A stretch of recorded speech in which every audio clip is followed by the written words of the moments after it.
ராம் ராம். வாழ்க வளமுடன். Voice of கான்ஷி நேயர் அனைவருக்கும் இனிய காலை வணக்கம். பொதுவாக கோயிலில் ஏன் நாம் மணி அடிக்கிறோம்? இறைவன்கிட்ட மணி அசைக்கும் போது நாம் வேண்டுதலுக்கு செவி சாய்ப்பார் அப்படின்னு ஒரு விளக்கம். பொதுவாக மணி அடிக்கிற போது எழுகிற அந்த ஓசை இருக்கு இல்லையா, அது நம்மளுடைய மூளைக்கு சாஸ்திரத்தில் தொடர்பு இருக்குது. இப்படி மணி அடிக்கும்போது அந்த எழற ஓசைக்கு அறிவியல் நுண்ணறிவும் இருக்குது.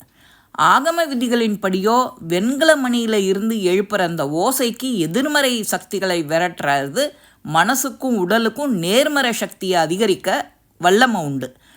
கோயிலில் நாம் சில பேர் கண்ணீராக கவிதைகளையும் செல்ஃபி எடுத்து பிரகாரங்களில் அமர்ந்துட்டு பேசுகிறவா காதுகளை மணி சப்தம் கேட்டு அவா கவனத்தை கடவுள் நோக்கி திருப்புறத்துக்கு இந்த மணி ஓசை பயன்படுறது.